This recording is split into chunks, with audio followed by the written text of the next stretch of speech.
Cura Gay de novo aqui. O cara fala assim: ô Caio, Lana Holder testemunhou no meio pentecostal que era lésbica e agora tá junta com outra mulher que é pastora de uma igreja. Contando, fazendo coro com aquele rapaz lá, o André. Uhum. Aí tem uma outra amiga que ela fala: Caio, eu sei. sou lésbica. Da Lana, e queria... Ela me escreveu quando aconteceu aquilo com ela, quando ela saiu do armário. Ela me escreveu em 2003, 2000. A carta dela está publicada aqui no meu site. Ela contou a história para mim. Eu respondi a ela o que eu achava. E depois disso ela veio aqui. Ela veio a alguns cultos aqui em casa. A família dela, acho que aqui de Brasília. Ela veio a alguns cultos aqui em casa. Participou às quartas-feiras aqui na tenda. E depois ela veio um outro dia e me disse que estava iniciando um grupo, acho que no interior de São Paulo, uns 5 anos atrás, ou 4 anos atrás. Perguntou o que eu achava. Eu dei a minha opinião. Falei: olha, a minha opinião é de que você fazer igrejas para gays, igreja para pobres, igreja para petistas, igrejas para PSDBistas. Para cientistas. Não, igreja para cientistas. Para padeiros. Igreja para ricos. Mecânicos. Igreja para classe média. Tudo isso aí é marketing, é propaganda e marketing. É escola de propaganda e marketing. É divisão capitalista de nicho de mercado. Não tem nada a ver com o reino de Deus, nem com Jesus, nem com o Evangelho. Nada. E se você é gay, a minha opinião é: você tem que saber que você está vivendo uma situação anômala. Eu nunca disse, jamais direi que você, uma pessoa, viver a situação intrínseca e profunda de homossexualidade é natural, porque a natureza não viabilizaria a espécie humana pela homossexualidade, a menos que nós nos tornássemos seres de um outro modo reprodutivo. Nós fôssemos todos hermafroditas em nós mesmos e autorreprodutivos. Não é o caso. Então é anômalo, faz parte da natureza, mas faz parte dos cardos e abrolhos lá de Gênesis, que brotaram como anomalias na natureza. Isso é fácil de entender, simples de entender, e o amor e a compaixão tem que acolher. Porque a pergunta nessa hora que surge é: quem pecou?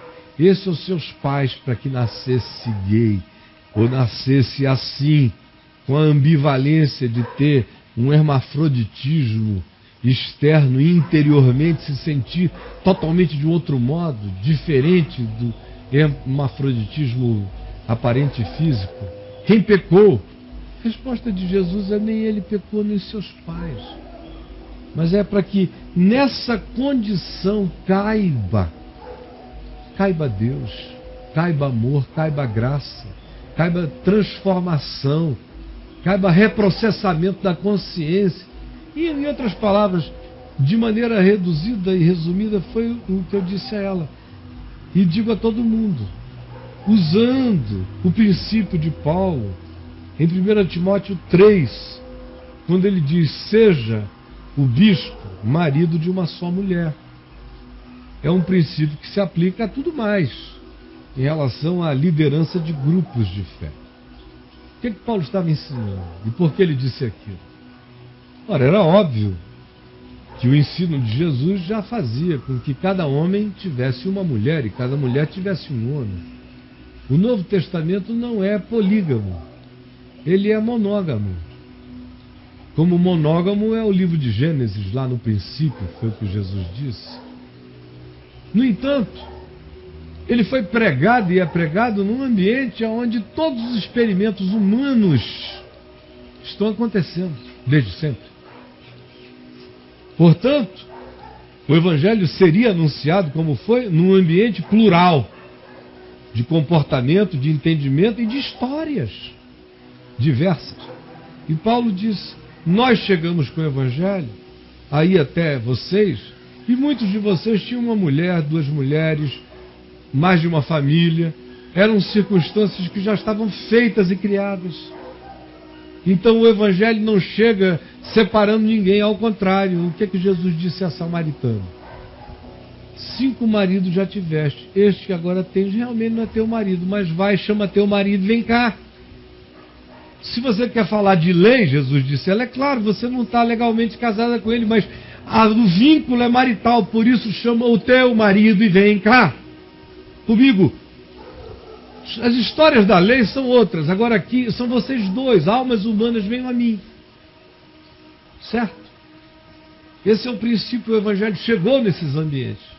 Só que ele chega nesses ambientes indicando um novo paradigma, que é o paradigma do princípio. Qual é o novo paradigma? É um homem e uma mulher. Esse é o paradigma.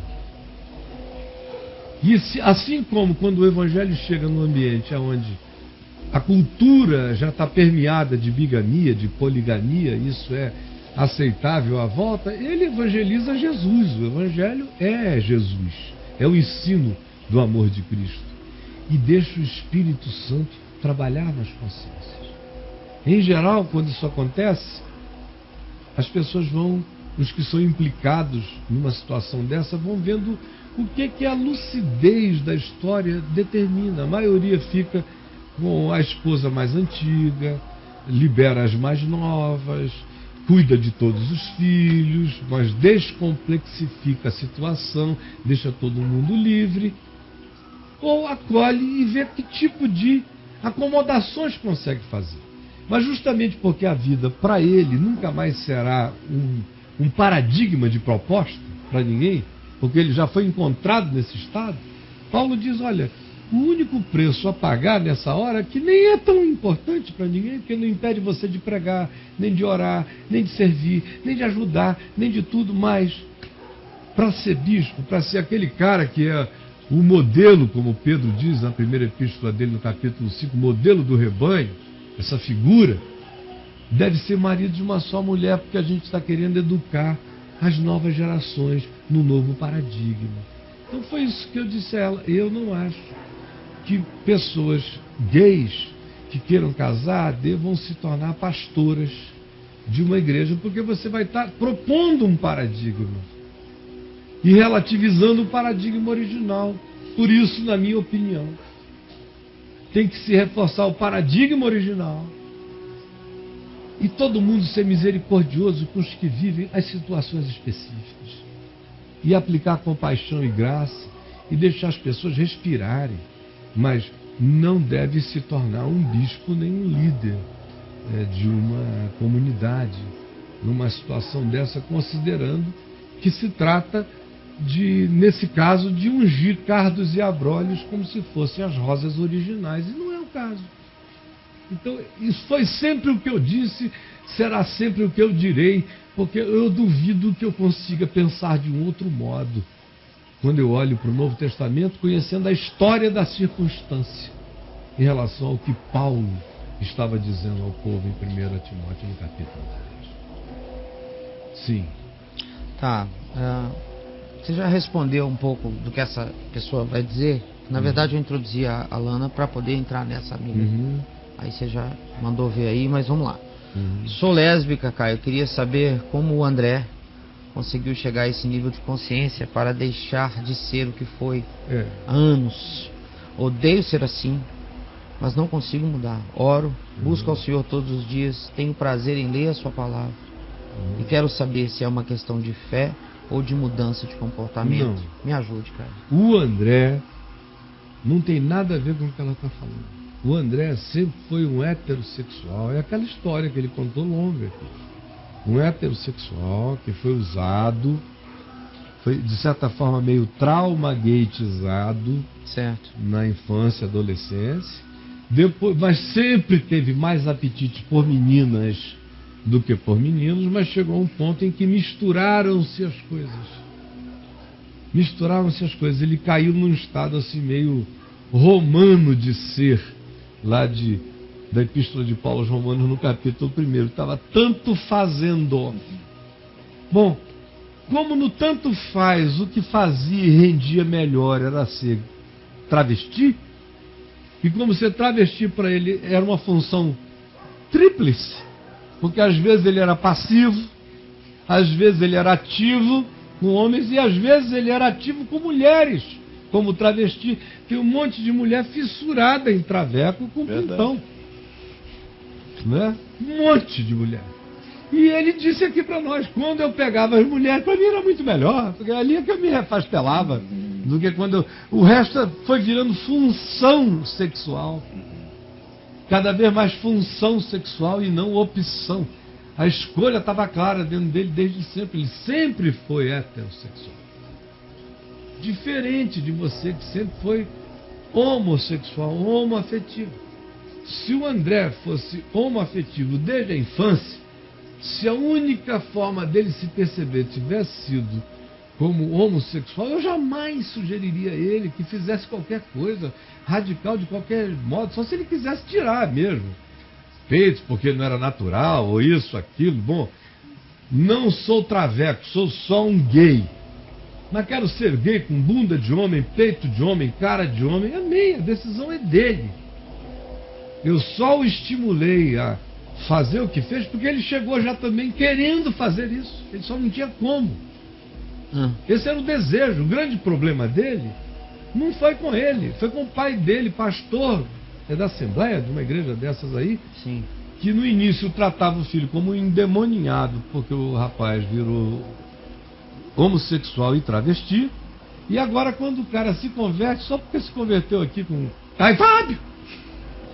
Cai Fábio! Aí ficou todo mundo lá em cima dele.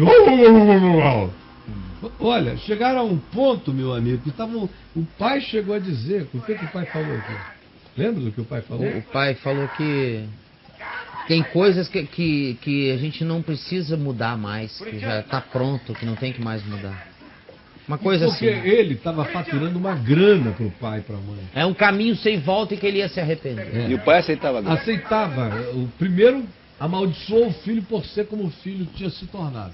Depois que o filho começou a faturar muito e mandar a grana, a maioria desses pais não querem mais a reversão de nada porque a grana é mais importante, como aquela obreira da Universal, mãe da nossa querida amiga, hoje mulher do Eduardo, que não, quando a filha se converteu aqui e disse, não serei mais garota de programa, a mãe ficou doida comigo, com raiva, porque disse, veio estragar o dinheiro que eu ganho, que eu dou de oferta lá, de não sei o que, a grana da Universal ia parar às custas da pepeca da bichinha que não podia mais sossegar.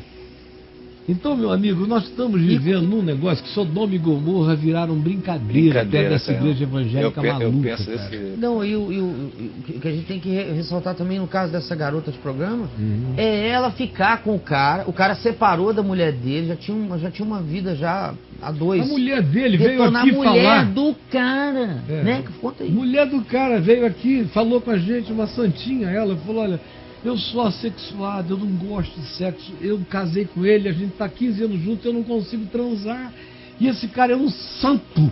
Ele está aqui me aguentando esse tempo todo, a gente não se separa por causa de igreja, disso, daquilo, ela daquilo. Apoiou ele, ficar com a mulher. Eu é que pedi para ele ir, e quando ele me falou dela e me mostrou que ela, eu dei a maior força e disse, olha, me deixa, casa com ela, vamos nos separar, porque você precisa ser feliz.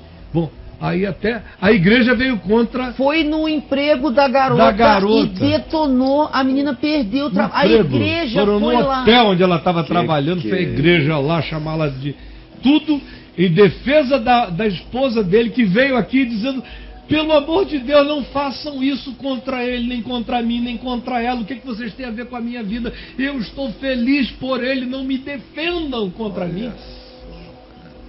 Que triste. A menina perdeu o emprego, velho. Que isso, cara. A igreja foi lá. Então, gente, é tudo muito simples de entender.